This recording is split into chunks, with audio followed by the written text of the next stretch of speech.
Okay, thank you. Good evening, everyone, and welcome to the City of Reading Zoning Hearing Board for the meeting of Wednesday, February the 12th, 2025. My name's Phil Rabina. I'm the acting chairperson of the board. I'm going to introduce our other board members. Jared, Jared Bartz, member of the board. Jeff. You're muted, Jeff. Okay. Tom. Tom Fox, member of the board. Okay. Charlie.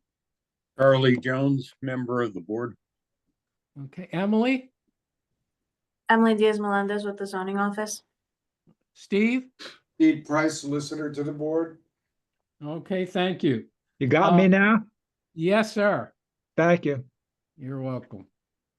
All right, we have 4 appeals that we're going to render this evening.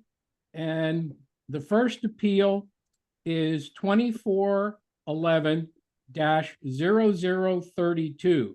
It is 213 South 11th Street. Mr. Price. Thank you, Mr. Chairman. Is there a motion to approve this relief subject to the conditions set forth in the written decision? I'll make the motion. Is there a second? Second, There's a second by Mr. Fox. Questions or comments on the motion? Hearing none, all in favor, say aye. Aye. Aye. All opposed, ayes have it. Okay. Appeal 2411-0033, 730 North 3rd Street, 743 Thorn Street, and 220 Douglas Street. Mr. Price. Yes, sir. Is there a motion to approve the relief requested, subject to the conditions set forth in the written decision? I'll make that motion. There's a motion and a second, or there's a motion. Is there a second? I'll second. All right, we have a second. Questions or comments on the motion? Hearing none, all in favor, say aye. Aye. Aye. All opposed, ayes have it. Okay. Appeal 2411-0034. Yes. 353 North 4th Street. Mr. Price. Is there a motion to approve the relief requested, subject, pardon me, to the conditions set forth in the written decision, and especially noting that the applicant will have to move forward with city council for a conditional use? I'll make the motion. There's a motion. Is there a second? Second. There's a second. Are there questions or comments on the motion? Hearing none, all in favor, say aye. Aye. Aye. All opposed, ayes have it. Okay. Appeal 2411-0035, 1506 North 13th Street. Mr. Price. Yeah, is there a motion to deny the requested approvals? I'll make the motion. I'll second. There's a motion and a second. Are there any comments or questions on the motion to deny? Hearing none, all in favor to deny, say aye. Aye. Aye. All opposed, ayes have it. The appeal is denied. Okay, thank you. Thank you. Now, for our hearings for our appeals for this evening. The first appeal is 2404-0011. It's 1900 Hill Road. JPRO Properties LLC and Redeemed Properties LLC appealed to the Berks County Court of Common Pleas the zoning hearing board decision denying their application seeking a variance for approval of a 4th dwelling unit, or in the alternative, a special exception for the 4th dwelling unit as non-conforming. Judge Nieves, with the Berks County Court of Common Pleas, ordered that this matter is remanded to the zoning hearing board for further proceedings. Mr. Price, I'll let you take it from here. Thank you, Mr. Chairman. I'll put some exhibits into the record, and then I'll give a little preface regarding this appeal. Exhibit number 1 is the notice. Exhibit number 2 is proof of publication of the notice. Exhibit number 3 is proof of posting of the notice. Exhibit number 4 is the application, including all of its attachments. And exhibit number 5 is the zoning ordinance of the city of Reading as amended. And before you move on, I forgot, we need to swear in our zoning officer. Correct. Emily, can you raise your right hand, please? Do you swear to tell the truth, the whole truth, and nothing but the truth, so help you God? I do. Yes, has notice for this appeal been given? It has. Okay, thank you. All right, Mr. Price. All right, thank you. So this matter was in front of the zoning hearing board quite some time ago.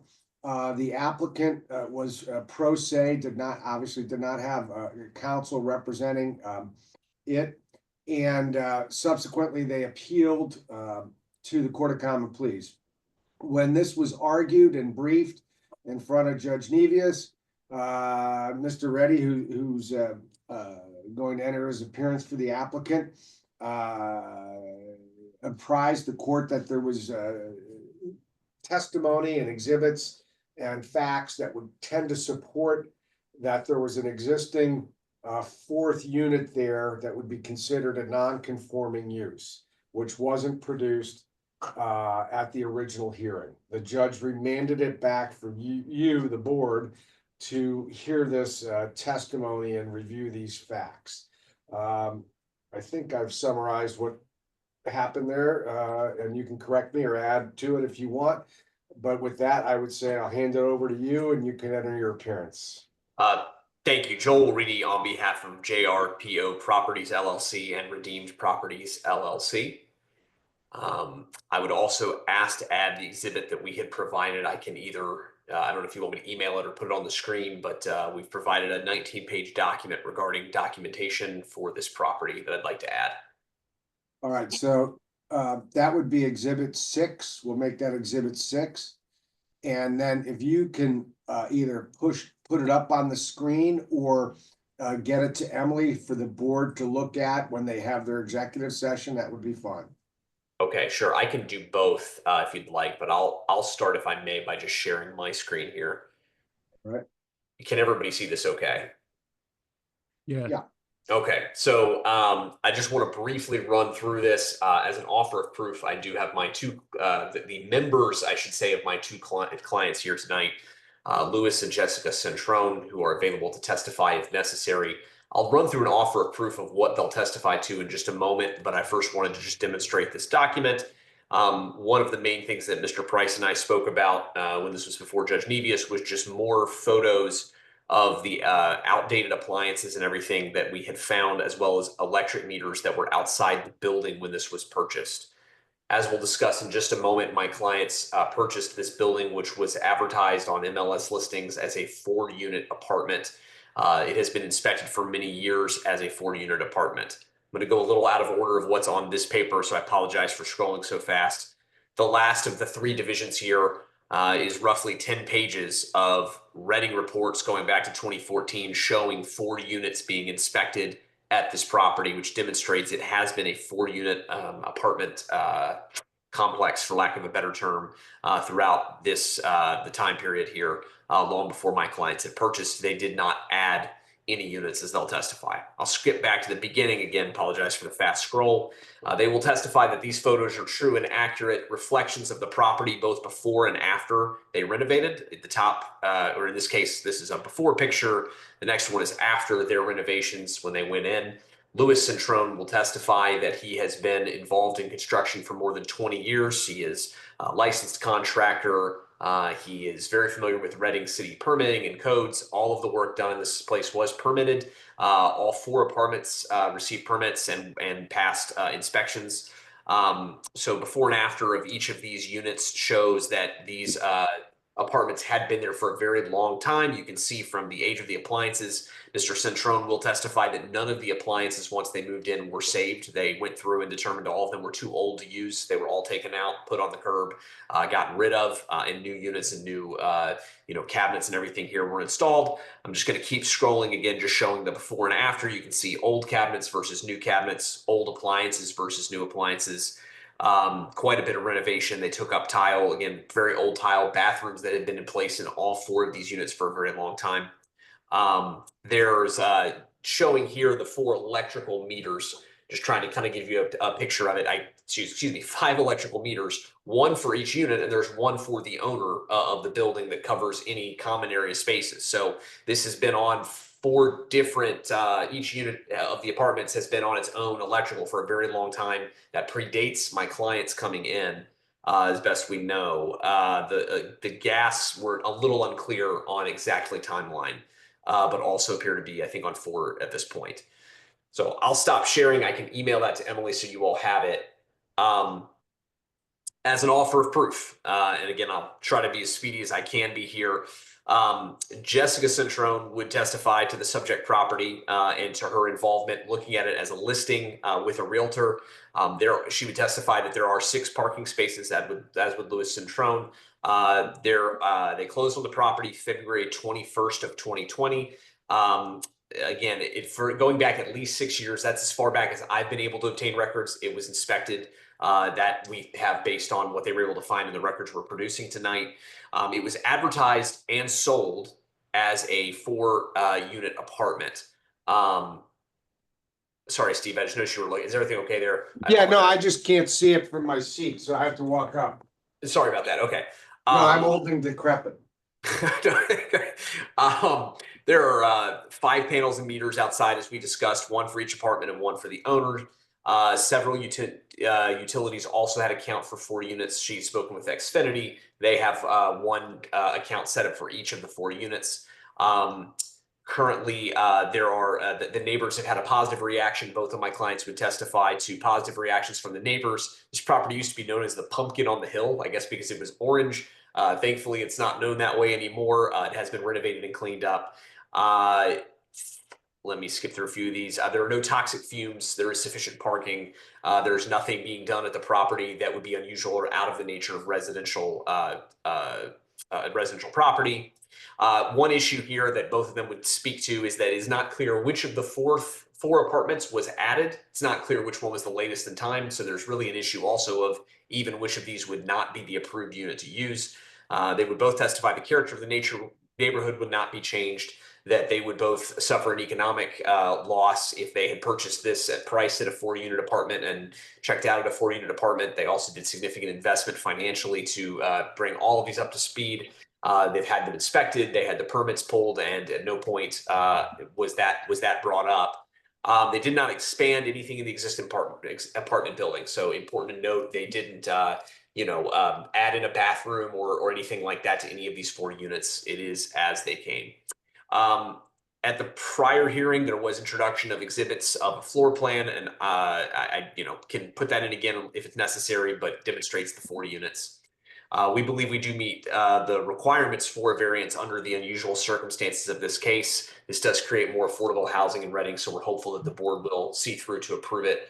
And so I'm happy to address any other issues, but again, as an offer of proof, those are the main issues that we'd address. And just for the record, any of the exhibits, testimony, etc., that were produced at the original hearing are incorporated into this hearing, so you don't need to add that stuff in. We have it already in our records. Great. Thank you. Do members of the board have questions for either counsel or his witnesses? I just have a quick question for the attorney. You can put a strong thing to cancel this, any concern about it, the 4th unit. The electric company has a very powerful memory about when meters are installed. I'm suggesting it would be helpful if you could obtain a display history relative to the initial location, installation, activation, and dates of usage, and the contact person for a standard residential electric meter. They really know everything about that. A couple of days ago, I happened to make a telephone call about a meter outside of my house, and without even mentioning my name or my telephone number, they instantly said, "Oh, Mr. Gattone, you're at 1501 Lorraine Road about your meter." They knew my number. So I'm just a suggestion. It would be very helpful. Then there'd be no doubt about this fourth thing. And I know they keep a powerful display history. So just a suggestion, if you as the attorney could contact them, it would be wonderful to cement this thing without a doubt. I'm happy to do anything I can to serve the board in that respect. I have to admit candidly, we have worked hard to try to get that information from them. I don't know if we can issue a subpoena from the board. I'm happy to try it that way, but I have to defer to Mr. Price on the proper procedure because I think you're right. They probably have that record. It's Med Ed, right? Yes. Mhm. Yeah. Yes. So Med Ed has in-house legal counsel up there on 61. If you called their in-house legal counsel or Ms. London's law partner, Mr. Muir, I think does quite a bit of work with Med Ed. Is that correct, Joan? She there? Yes, he does. It's litigation work, but yes. Yeah, but he might be able to help you get Point of that information, information. yeah. And we'll just contact me, shoot me an email and let me know what your potential timeline is and I'll advise the board. Okay. Yes, I'll work on that. Okay. Thank you. Okay. You had a slide of the gas meters also. Is that property still natural gas or did they convert to electricity or something? It is still natural gas. Okay. Could you just show those meters again for us, please?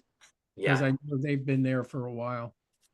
Yeah, and I may have to ask, give me just 1 second, I'll share that now. Okay. So you will know. Pictures, yeah. Wait a minute. Oh, there it is. I'm sorry. It's all right. Take your time. So I will note, I think these were at 3, and these are very old meters, and I might have to defer to my client to discuss. I think there may have been another one that the gas company has installed, but that I believe was done by the gas company since they came in. So I'd have to defer to my clients on that. Okay. And it looks like they're using a heat pump on one of the units. So that's, okay, that's fine. Okay. Thank you. Sure. Are there any other questions I can answer? Any board Is members have anybody- questions? Yeah, anybody in the audience have any questions? Doesn't appear to be, so continue. I think he's closed. Anybody in the audience want to testify against this application? Seeing none, anybody want to testify in favor of the application? All right, seeing none. So with that, Mr. Reedy, I'll wait to get your information and I'll forward it to the zoning office and to the board members, and then hopefully they'll be in a position to render a decision. I can't believe it at the March meeting. Very good. And I would just ask also if there's anything else that the board determines that we would need to submit to fully, consider this application, please let me know and we'll be happy to supplement any way we need to. All right, thanks. Thank you. Okay, the next matter is the appeal 2501-0001, 1140 Lucerne Street. Ronald DiBenedetto Jr. is seeking a variance to permit a catering business use, or in the alternative, a special exception to permit a change from a previous non-conforming warehouse and storage facility use to a non-conforming catering business use. The subject property is located in the R3 residential zoning district, and the owner of record is Judy Pollock. All right, would you swear in our zoning officer, please? Emily, do you swear to tell the truth, the whole truth, and nothing but the truth, so help you God? I do. Thank you. Has notice for this appeal been given? It has. Thank you. Mr. Price? Thanks. I'll put some exhibits into the record. Exhibit number 1 is the notice. Exhibit number 2 is proof of publication of the notice. Exhibit number 3 is proof of posting of the notice. Exhibit number 4 is the application. including all of its attachments, and exhibit number 5 is the zoning ordinance of the city of Reading as amended. Okay, thank you. Are you represented, are they represented by counsel? Nope, I'm not. Hi, I'm Ron, owner of Devour Catering. How are you? Hi, fine. Do you want to be sworn in, please? Or, I'm sorry, I didn't actually hear the first part of what you said. Are you an attorney? No, I'm Ron. I'm the owner of Devour Catering. Oh, okay, all right. So we'll swear you in first, please. Do you swear to tell the truth, the whole truth, and nothing but the truth, so help you God? I do. Thank you. Okay. You're All welcome. right. We have quite a bit of evidence here, but why don't you just briefly tell us what's the status of this property now? What was it used for? What do you want to do with it? And how intensive is that use? I want to start by saying hello, Tom, Steve, Philip, Joan, Jared, Charlie, Emily. Thank you for your time. So right now it's being used as a storage facility for furs. So periodically, I guess throughout the week, they get shipments of furs and then they are stored there. And what my plan is to convert that facility to a catering business where I'd say 100% of the time there would at least be one person, 50% of the time there'd be two people, and about 25% of the time there'd be 3 employees working on site. And pretty much we get our orders in and we then take our food that we would create there on site and take it off site to do galas, weddings, backyard barbecues, and things like that. Okay. So in other words, you're not going to be feeding people there. You do the food prep there and then you ship it out to whatever the location is. Is that correct? That is correct, sir. How many vehicles are involved? So I have 5 vehicles, so 5 vans and 1 smaller box truck, which luckily will fit in that the parking area in front. And when we decide to load and unload, we'll be able to actually pull that vehicle into the building for that process. So that'll keep down noise, slamming of van doors and things like that. Mhm. Do you, let me ask you this, do you have like a Cisco truck or big tractor trailers delivering you food, or do you go out and get your own stuff with your box truck and then bring it back to the site? Mr. Price, what we typically do is myself or my assistant will go to like a Sam's Club or farms in the area. Right now we're located in Ole, so we deal with a lot of those farms. And it's only the vans that are coming and going with our food orders. And just to the left and the right of your building, are there residences or are they other institutional uses? So we're actually at the end of a block. So to the left of us, if you're facing away from the building, we have it's the end, and then there's a railroad track. And then to the right, there is a house, maybe 10 feet from the end of our property, and then across the street. And I'm just going on my rudimentary knowledge of Reading geography. That's over off the bypass, correct? Yes, it's almost opposite the Cartech entrance on Schuylkill Avenue, just 1 block in, right by the arrow mark. Oh, so you're near the old showboat, whatnot there? Yes, Or up one? yes, that's now a massive parking lot. Okay, so if I was to take a left after crossing the bridge there, and I'd go by the old DJ office and the Tivoli is on the right, would you be down that road or would you be one more road up? So you would take that turn there right before entering the bridge, and then you would take the very first right there on Luzerne Street and drive all the way to the tracks. And we would be on the left side. Hopefully that was clear enough for you. Mhm. Oh, so before I would get coming out of the city, before the bridge. Yep, right there. The image actually has the little red thing right on the property.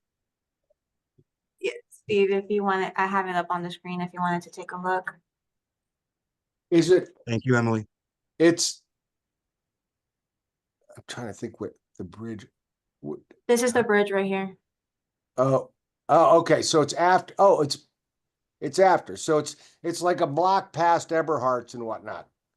Yes, Yes, yeah, okay. All right, I got you. Thanks. I just wanted to get squared away. Thank you. absolutely. Okay. All right. Do any other board members have any questions of this gentleman? No. No? All right. Anybody in the audience have any questions of this gentleman? Seeing none. Anybody in the audience wish to testify for or against the granting of this application? Again, seeing none. So unless you have something else you would like to add, that closes this appeal. And we'll issue a decision at next month's meeting. You need not be here. It will be mailed to you. And we thank you for your presentation. Do you mind? I would like to just add one quick thing. I know everyone's time is very valuable. No, that's fine. Go ahead. Right now, we're in Ole off of a highway, so we're pretty disconnected from the everyday life of everybody. You know, we don't get to see families and things like that. Now, one of the great reasons why we really wanted this spot is because we like to give back. And I know people like to say that often, but we are planning on Sundays after all of our events to take this stuff that would normally be repurposed to go out onto our front lawn. And we also want to give the neighboring, you know, the homes an opportunity to kind of fill their fridges a little bit with stuff that we'd be just normally throwing out. And we'd also like to employ some people in the neighborhood. So maybe people that don't have cars and things like that. There are a few positions that are available. So with that being said, thank you all for your time. And if you have any questions, I'm definitely available. Okay, thank you very much for your presentation. And like I said, we'll issue the decision at next month's meeting. You need not be there. Thank you. Thank you. Have a good night. You too. Okay. All right, the next appeal is 2501-0002, 839 North 10th Street. Thomas Konopelski is seeking a variance to expand a non-conforming laundromat. The subject property is located in the R3 residential zoning district, and the owner of record is the Hillside Laundromat South LLC. Would you swear in our zoning officer, please?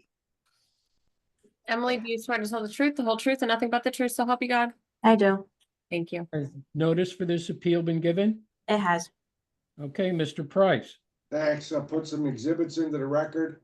Exhibit number 1 is the notice. Exhibit number 2 is proof of publication of the notice. Exhibit number 3 is proof of posting of the notice.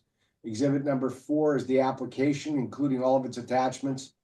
And exhibit number 5 is the zoning ordinance of the city of Reading as amended. Okay. Is the applicant represented by counsel? Yes, the applicant's represented by counsel, Joan London, Kozloff Stout, 2640 Westview Drive, Wyomissing 19610. Gee, we're not familiar with you, are we? Anyway, again, you can do an offer of proof. And also, I wanted to say to you, well, all right, just go ahead, do an offer of proof. And if you want to have any witnesses testify, we'll swear them in at this point. All right, why don't we swear in Tom Konopelski, who is here on behalf of Hillside Laundromat South LLC, and Rick Fryer from Meister Cox Architects. Okay. But I'll give an offer of proof, but let's have them sworn in. Can you both raise your right hands, please? Do you swear to tell the truth, the whole truth, and nothing but the truth, so help you God? I do. I do. Thank you. Thank you. Okay, this is an application for variance to for the expansion of a non-conforming use in the R3 district. The property is at 839 South 10th Street. North 10th. North 10th Street, I'm sorry. And it is operated as a laundromat as it has been for approximately 20 plus years. It has been operated by Hillside South Laundromat LLC, South LLC. Mr. Konopelski is a principal in it. You'll see on the screen a photograph of the current building. The application, the current building is 1,710 square feet. The application was filed to expand the current building by 710 square feet, which is a 43% increase in area where the ordinance provides for only 20% area. The reason for the proposed addition is for the addition of seven more higher volume and more energy efficient washers and dryers, and also a handicapped accessible entrance exit and handicapped accessible bathroom, which are features that the current facility does not have. It's our position that this will not have any negative impacts. The improvements are intended for more efficient and energy efficient use of the laundromat. There's plenty of parking. It is where there are 23 spaces as shown on the plans prepared by Mr. Fryer. There are plenty of spaces in excess of what would be needed. And there's adequate space for traffic flow and ingress and egress. The property has been operating as a laundromat for several decades, both under Mr. Konopelski's ownership and management, and without incident. Every reason to believe that would continue. It is a neighborhood type of business. As you can see from the photograph, it would not change the general character of the area. Emily, could you also put up the plans that were submitted with the application?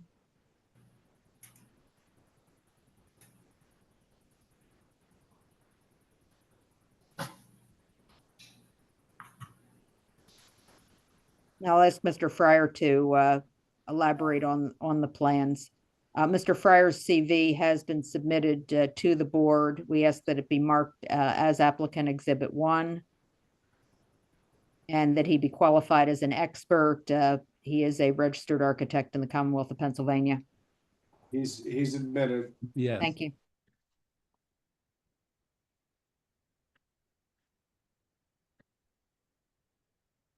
Okay, Mr. Fryer, did you prepare these plans? Yes, I did. And can you tell the board what is shown on these plans? So this is the plan of the existing laundromat with the proposed expansion. The area on the right side of the plan is the existing laundromat building. The area on the left-hand side, which are the 3 darker shaded walls, would be the proposed addition. It is approximately 24 feet by a little over 30 feet. It's 720 square feet total. There are new machines in the addition, as well as reconfiguring existing machines in the existing portion of the building, and also adding a unisex ADA bathroom as well in part of the existing building. Okay. Now, do you believe that a 20% expansion, which for a 1,710 square foot building would be approximately 342 square feet, would be sufficient to accommodate the features needed? No, I do not. As you can see here, you can see the spacing between the equipment. The spacing is based on, guidelines from manufacturers and just general rule of thumb about how equipment's laid out. And so that the amount of space shown is what we needed to satisfy those machines. Do you believe that the pre-existing building size presents a constraint on natural expansion when there is a 20% limitation? Yes. Do you believe that this hardship was self-created by the owner? No. Excuse me? No, I do not. And do you believe this is the minimum variance, what is being requested that will provide relief? Yes. And are all the opinions that you've given rendered with a reasonable degree of professional certainty? Yes. Okay, I'll ask Mr. Fryer a couple of questions if that's all right with the board. Yes, go ahead. Not Mr. Fryer, Mr. Konopelski, I'm sorry. Mr. Konopelski, you heard my offer of proof. If you were asked questions regarding what I had stated, would you have given similar answers? Yes. Do you believe that the laundromat as it is now at 1,710 square feet with the machines you have now is viable as a laundromat. Yes. Well, why do you seek the expansion? To help I have a lot of customers waiting to use the machines. So I thought by adding on and upgrading would help.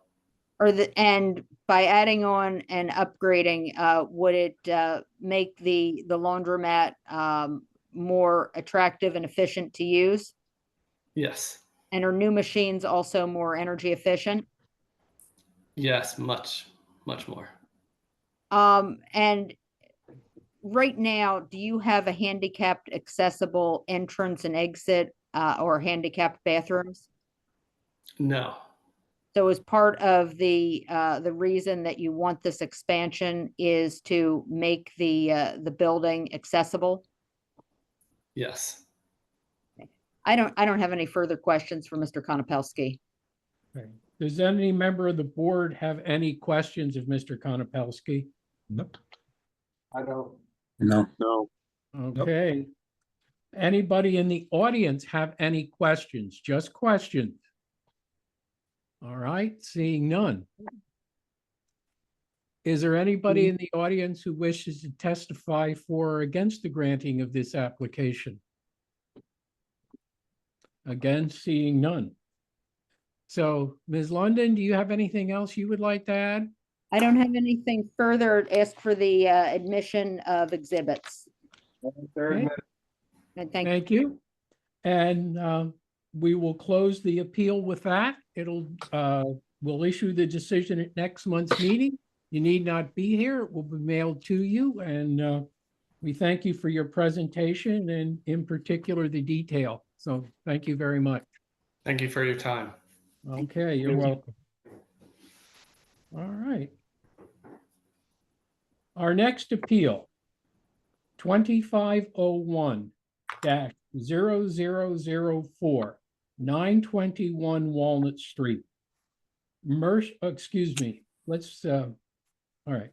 Mercy Community Crisis Pregnancy Center is seeking approval of an expansion of a previously approved variance for a non-conforming counseling center use by the Zoning Hearing Board.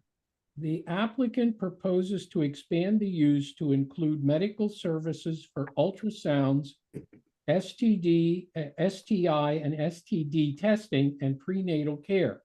The applicant also requests a modification to the previous zoning board decision that limited the number of employees on the site to 2 and permit the required number of employees for the proposed services without restriction.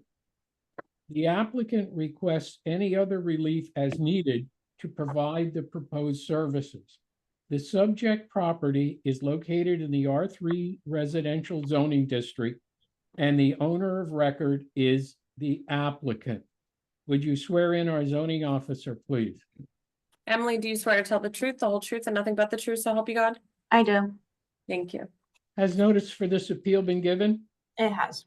Okay, thank you. Mr. Price. Yes, I'll put some exhibits into the record. Exhibit number 1 is the notice. Exhibit number 2 is proof of posting of the notice. Exhibit number 3 is proof of publication of the notice. Exhibit number 4 is the application, including all of its attachments. And exhibit number 5 is the zoning ordinance of the city of Reading as amended. Okay, thank you.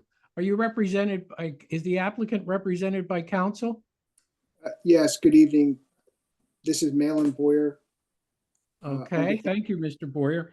Are you going to have anybody testify? We'll swear them in at this time if you wish to do that. Yes, Debbie Stutzman.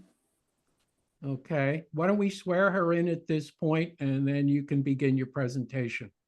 And if you want, Mr. Boyer, you can do an offer of proof. I know you're very familiar with our procedures here, and then if we need to get deeper into the weeds, we can get your witnesses.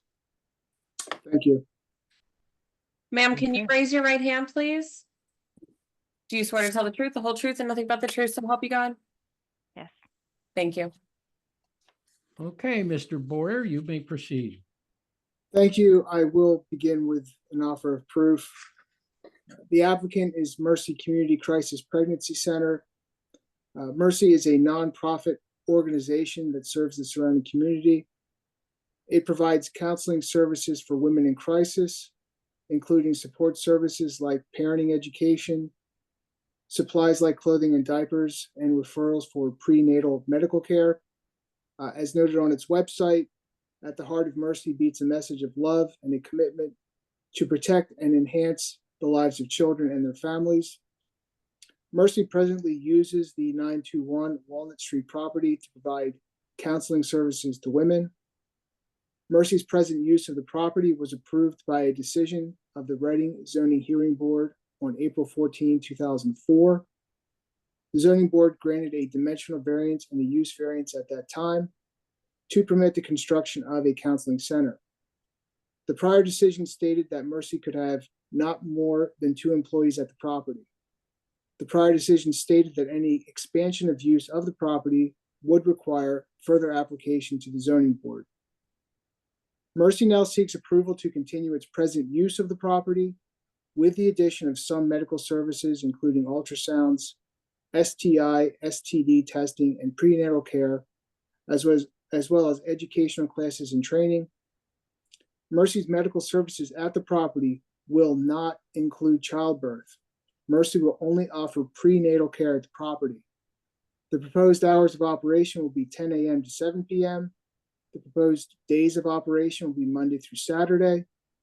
The current anticipated number of employees at the property is 6, although Mercy seeks a decision that does not restrict its employees to a specified amount. The property presently has off-street parking. Although Mercy intends interior changes to its existing building, Mercy will maintain the same structural footprint at the property. Mercy is only proposing to expand the types of services that it provides in the space it presently has. And I just have a few brief questions for Ms. Stutzman. All right. Was she sworn? Yes. Okay.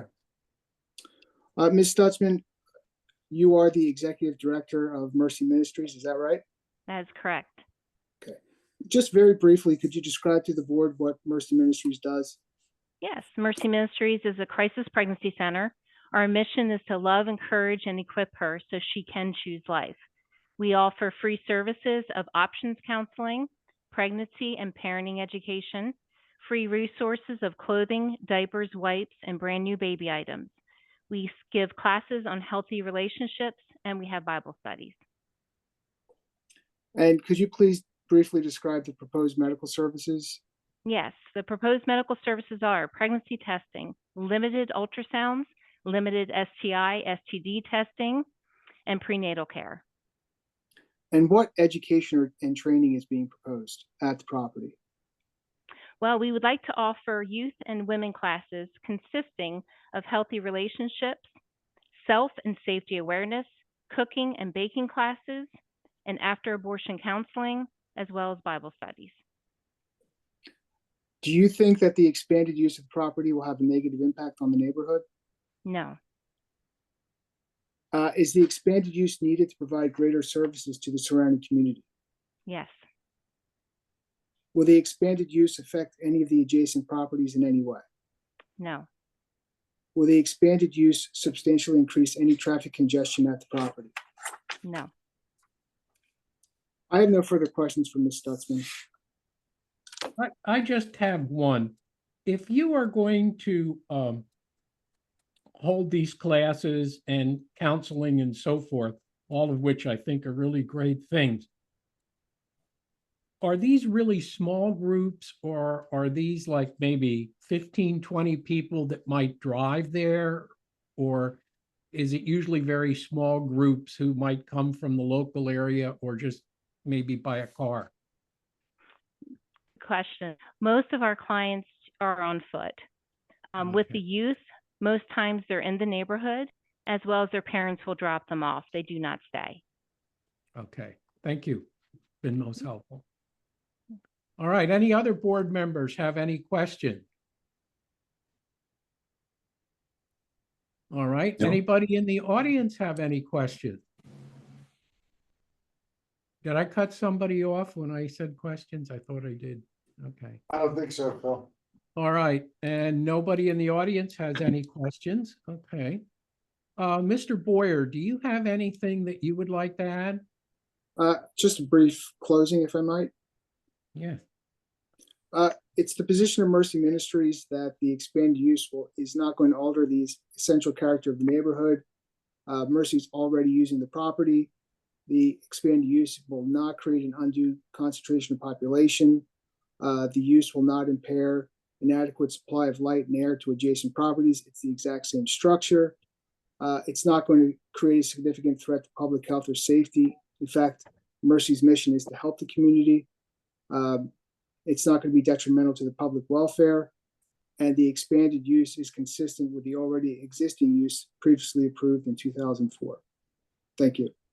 All right, thank you. Emily, I apologize. Did you have any comments or questions? No.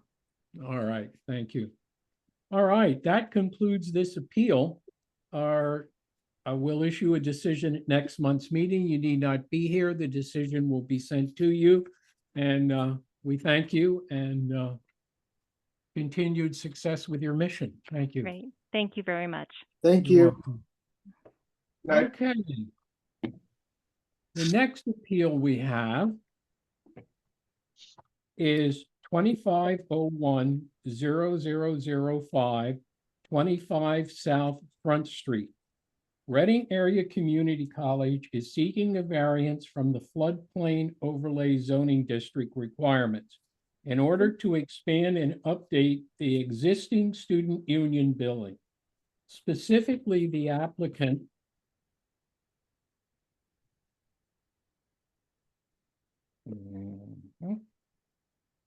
Bill? Yeah, I'm here. Okay. Pages stuck together. Is seeking a variance to 600-1823B.1 and 600-1834.C related to construction and improvements and the required floodplain elevations. The subject property is located in the CC commercial zone, commercial core zoning district and the floodplain overlay zoning district. The owner of record is the applicant. I also want to note on this that once we hear this hearing and whatever our decision is, apparently the city engineer has the final say on this. So I just wanted to kind of clear up that point with everybody before we proceeded. You want to swear in our zoning officer, please? Emily, do you swear to tell the truth, the whole truth, and nothing but the truth so help you God? I do. Thank you. Has notice for this appeal been given? It has. Thank you. Mr. Price. Thanks. I'll put some exhibits into the record. Exhibit number 1 is notice of the appeal. Exhibit number 2 is proof of publication of notice. Exhibit number 3 is proof of posting of notice. Exhibit number 4 is the application, including all of its attachments. And exhibit number 5 is the zoning ordinance of the city of Reading as amended. Okay. I would assume you're represented by counsel. The applicant is represented by counsel? Yes, I'm representing Reading Area Community College. Okay, thank you. For the stenographer, Joan E. London, Kozloff Stout, 2640 Westview Drive, Wyomissing. Okay. If you're going to have somebody testify at some point, we'll swear them in now. You can do your usual offer of proof, and then anything you want to do beyond that is fine, as you know. Okay. What I'd like to build a bit more of a record in this case, because a body outside of the zoning hearing board needs to make the decision. I will start with an offer of proof, but we do have witnesses here from Reading Area Community College, Berkey Construction, Barry Azette and Associates, and Spiesel Architects. Right. And also, I think you need to know, we're kind of, not all of us, but most of us have been around with the last time they needed to do an expansion, and we worked with this whole floodplain issue. So that helps with some of us with background too. So go ahead. All right. What the reason for the requested variance from the floodplain is that RAC owns the property at 25 South Front Street, and it is currently used as the Student Union Building. It was acquired in 1994, and it was renovated in 1995. There have been no changes to the building since 1995. The proposed renovations are necessary to better serve the student population and provide amenities that are now considered necessary in the college environment. Also, many RAC students require certain support services to help them attend college and continue to attend and succeed. And RAC determined it was best to have these services in the Student Union Building as one accessible location. The renovated Student Union Building would contain, in addition to the current snack bar and school store and lounge area that's there now, it will have amenities such as student club offices, meeting spaces, a fitness center, a sports room, a computer lab, some classrooms, event space, a food pantry, and clothing closet for students in need, and support staff office suite. These renovations are all in support of the mission of Reading Area Community College. You see from the photograph what is in place now as the Student Union Building, which is a one-story building. Emily, if you could share the screen and show the concept drawings. Yes, thank you. And I'd like those, I'd like that marked as applicant. I guess the first was applicant exhibit 1. This will be applicant exhibit 2. And this is the concept drawing for what would be the new Student Union Center. And the new Student Union Building would be partially expanded on the first floor. But because of the floodplain and the base flood elevation, and that the first floor and parts of it are approximately 5 inches below the base flood elevation, you can see that much of the expansion is a vertical expansion. And you can see there what would be proposed for that vertical expansion, as well as the horizontal expansion. It's our position that there are characteristics and circumstances unique to this property, which would present a hardship to literal compliance with the zoning ordinance if strict compliance were required. And that would be that the pre-existing location of the building and proximity to other buildings on campus, there would be no feasible way to renovate the student union and add the features which are necessary for the operation of the college in accordance with current standards and practices. As you'll hear some testimony on this, the cost of literal compliance would be prohibitive and would remove key areas of the building from use with space already limited.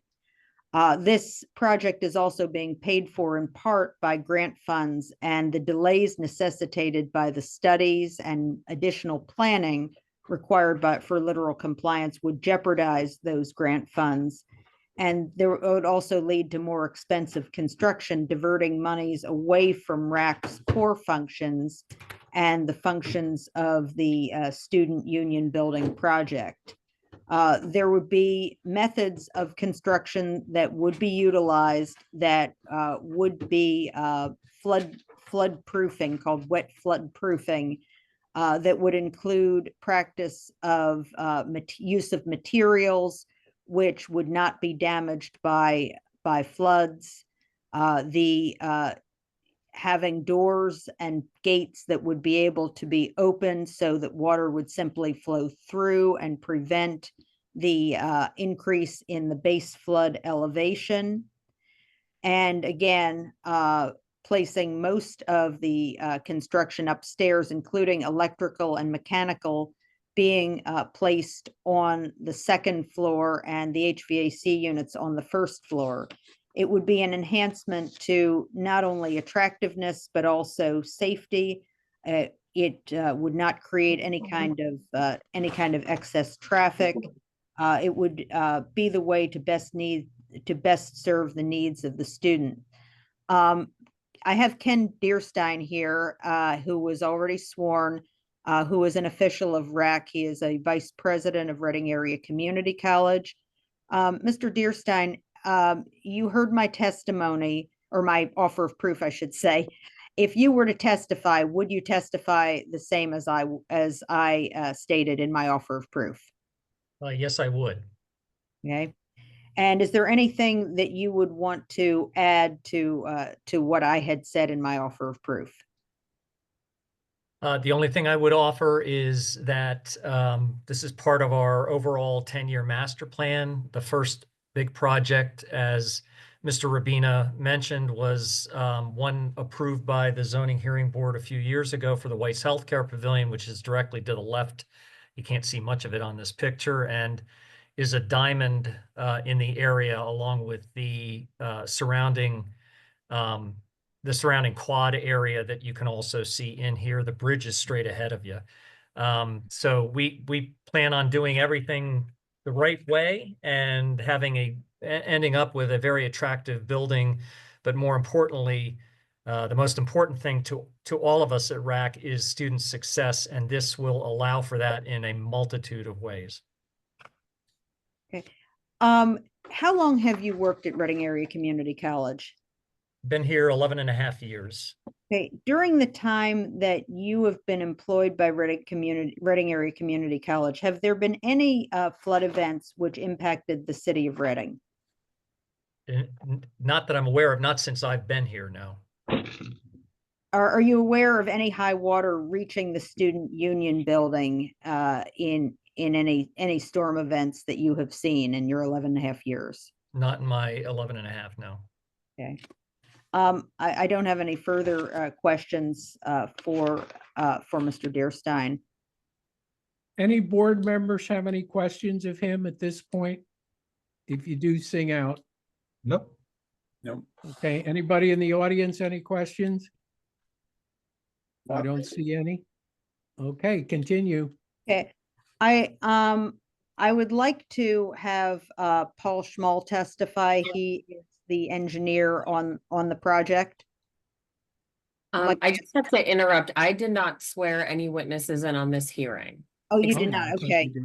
I thought you had sworn in the witnesses. Yeah, I did. Okay, could you, the witness, the individuals that I have here to testify would be Mr. Deerstein, who has just testified, as well as Bob Reed from Spiesel Architects, Paul Schmall from Barry Izett and Associates, and Ben Ross from Berkey Construction. Okay, can you all please raise your right hands? Do you swear to tell the truth, the whole truth, and nothing but the truth, so help you God? I do. I do. Thank you.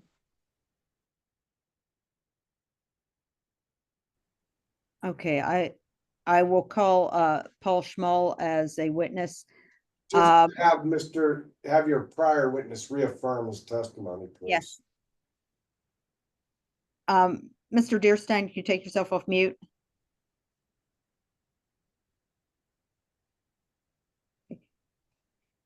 Okay, you have just been sworn. If I were to ask you the same questions that I just asked you, would your testimony under oath have been the same? It would have been. All right, thank you.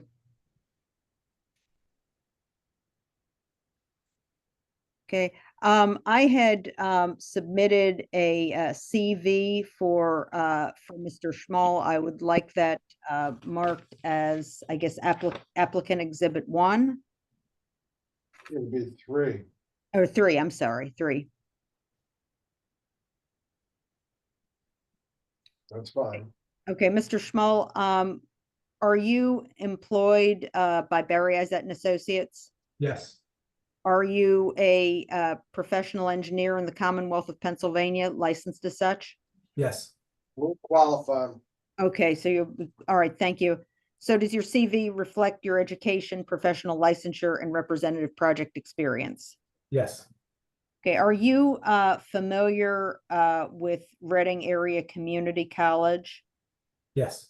And have you worked on projects involving the Student Union Building at Reading Area Community College? Yes.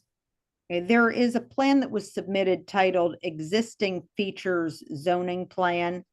Emily, if you could share that on the screen.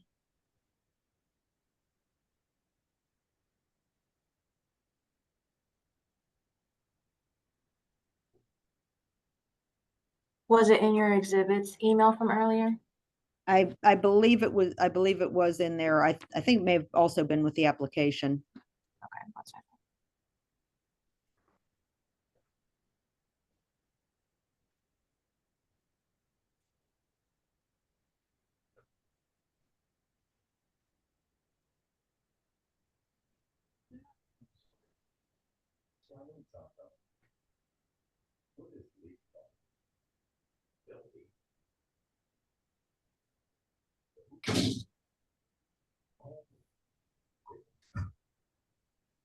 I think if you scroll down further, you'll see plans prepared by Barry Izett and Associates.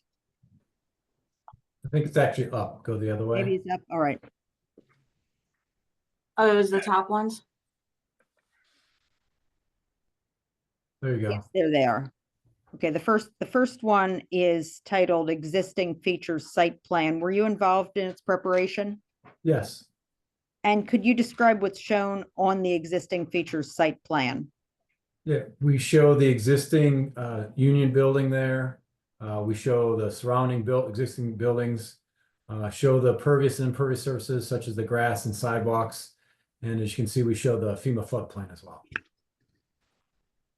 And can you describe for the board the location of the floodplain?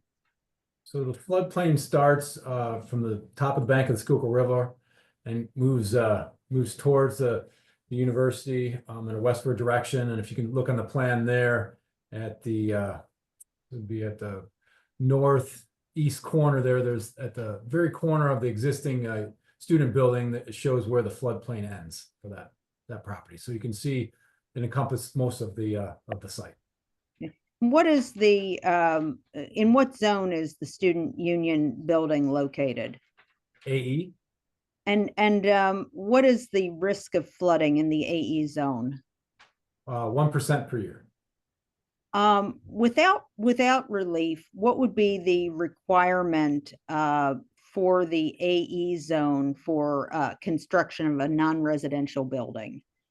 So they would have to be 1.5 feet above the base flood elevation, and currently they're below it. So they would have to raise the existing building up almost 2 feet in order to comply with that. Okay, was there an initial proposal for expansion which did not add a second story? Yes. And was it decided not to use that because it would encroach too far into the floodplain and require that raising up of the building? Yes. And are you familiar with the revised design of the proposed student union building? Yes. Okay, Emily, I'd like you to scroll down one to, and that is titled Proposed Site Zoning Plan, and which was also submitted. Were you involved in the preparation of the proposed site zoning plan? Yes. And does this revised design have less intrusion into the floodplain than the original design? Yes. And how does it have less intrusion into the floodplain?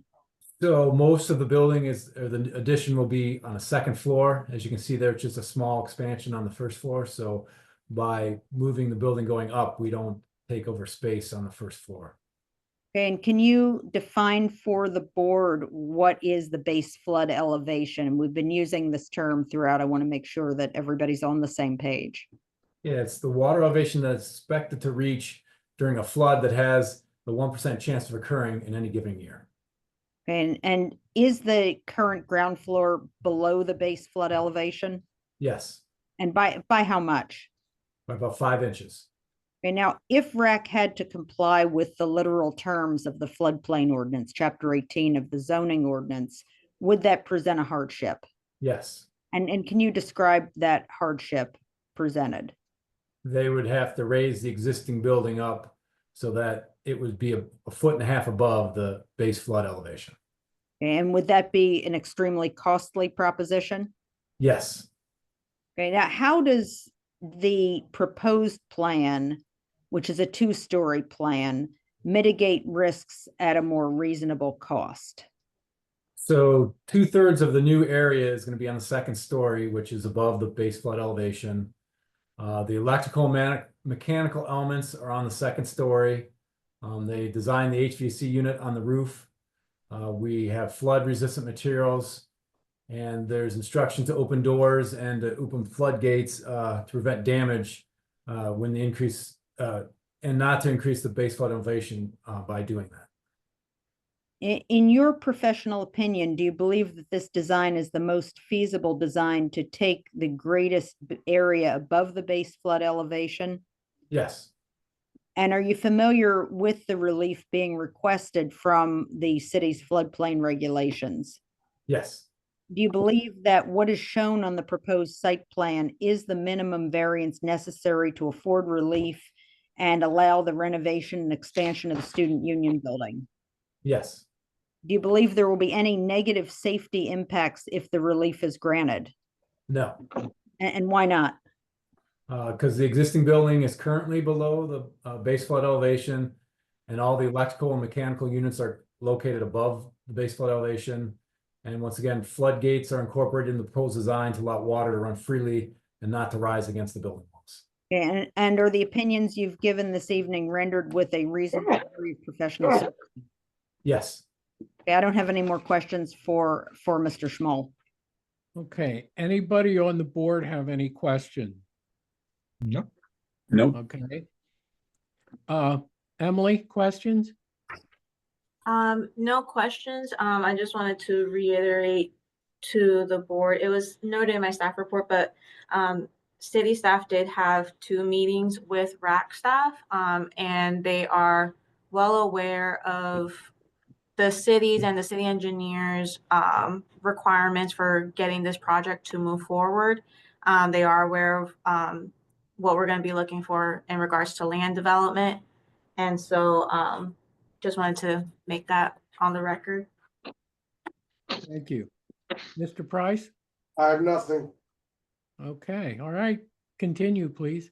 I have a Robert Reed, architect from Spiesel Architects, here to testify with respect to the plans prepared. So Emily, could you please share those on the screen?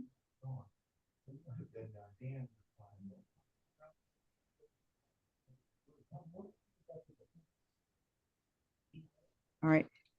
And I also submitted to the board a CV, which I would like marked as an exhibit. Mr. Reed, does that CV reflect? He'll be admitted. He's admitted. Admit as an expert. Okay, thank you. Mr.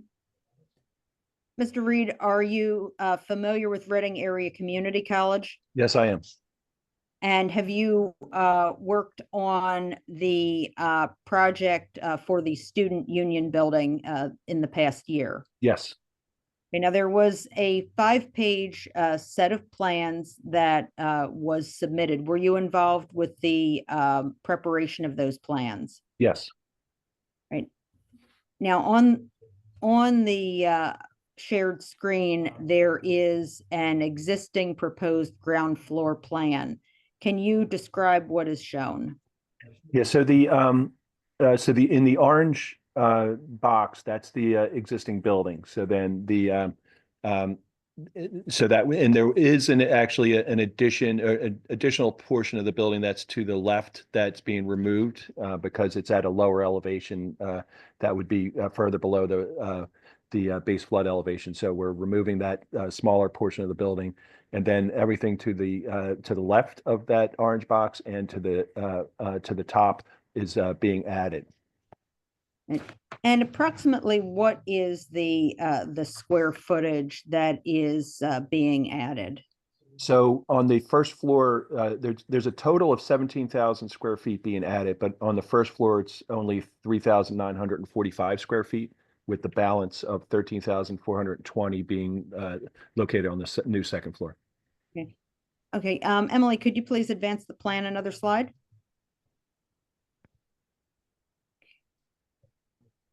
Okay, and could you bring it down slightly so I can see the title on it? Okay, okay, this is titled Ground Floor Presentation Plan. Could you tell us what is shown there? So what we're showing is the renovation of the existing building and the addition to the new. So then there's the addition in the existing building. There's a fitness center being added, the clothing closet, the food pantry, esports room, the computer lab for the students and office area.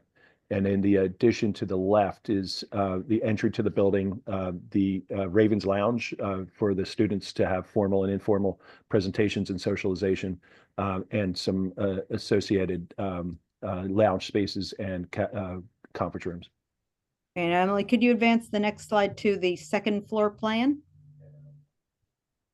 Okay, now in front of you is the second floor plan. And can you tell us what is shown there? Yeah, so everything, well, in the orange box to the right is actually just the roof below of the existing building, and then everything else that's on the plan is the new addition. So then that's at the second floor above the existing building. So in the upper left, there's an event room. In the lower left, there's a lounge area and pre-function space.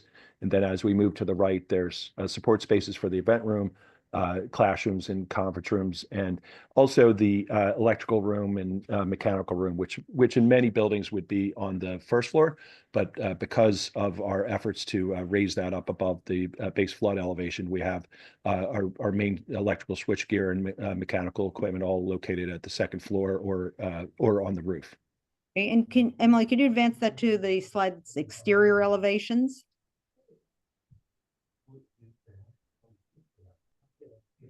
Okay. All right. You have in front of you a slide that is building elevations in section. Could you tell us what that shows? So it's showing us all the sides of the building, which was probably a little bit more clear for folks when they saw the rendering of the building. But what's important there is showing the red line that shows the base flood elevation that's 5 inches above our existing finished floor, and then the 1.5 foot mark above that in terms of what the requirement is per the current code for the floor to be above that point. And is the vast majority of the first floor and all of the second floor within above the base flood elevation? That's correct.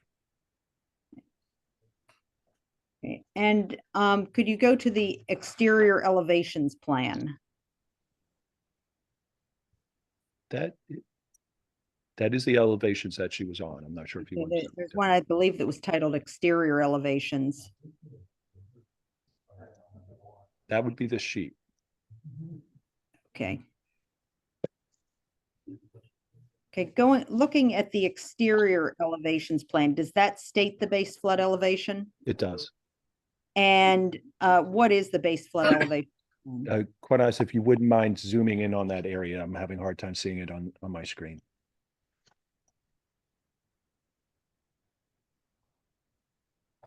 So then the base flood elevation is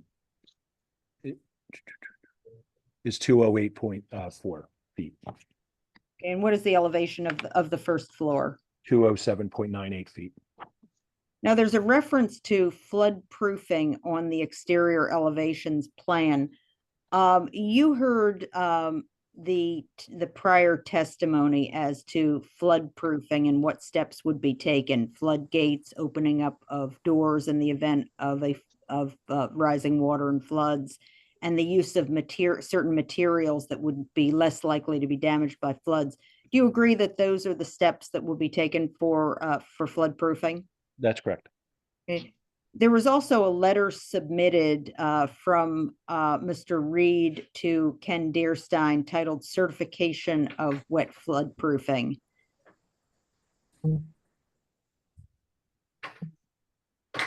And which I would like to have marked as an exhibit. Okay, did you prepare this letter? I did. And can you describe for us what is wet floodproofing? So wet flood proofing is per FEMA's definition, allows water to flow in and out of the building so that instead of adding additional pressure to the outside of the building and potentially raising the base flood elevation, it allows water to flow through the building. So in doing so, what we want to make sure in compliance with FEMA to have all of our electric and mechanical above that base flood elevation. We also want to have all materials on the floor and on the walls where a flood may occur to allow for water to not damage that those materials, so that they can dry out and the building cannot sustain substantial damage if there's a flood. Okay, now the letter that is being shared on the screen by the zoning officer, is that the letter that you prepared? Yes. And is that the certification letter of floodproofing? Yes. And will these steps make the building safer in the event of a flood? Yes. Do these steps comply with professional standards for floodproofing? Yes. What steps would RAC have to take to literally comply with the requirements of Chapter 18 of the zoning ordinance? So in terms of if we were to raise the building, you would have to raise the building approximately 2 feet above its current location, which the nature of this building makes it highly unlikely and practical to do so. So really what we would have to do is knock down the building and rebuild it at a higher elevation. And would that be cost prohibitive to do that? Considerably, yes. And do you know what the difference would be in cost between the one-story building and this two-story option? So the one story in terms of if we were to, and are you saying if we were to knock down the building and Yes. rebuild it? Rebuild it. Okay, so the one story option was approximately $13 million. The two-story scheme to try to get everything above the base flood elevation is approximately $15 million. But it would be an additional $7 million if we had to knock down the building and build it up at a higher elevation. And the cost that to which you're testifying, was that based on the cost estimate prepared by Berkey Construction? Yes. Do you believe there would be any increase in base flood elevation either now or taking into account future development as a result of the proposed building addition if the requested variances were to be granted? No. Do you believe that the requested relief is the least modification of the ordinance requirements that is feasible? Yes. Do you believe there will be any negative safety impacts if the relief is granted? No. And why not?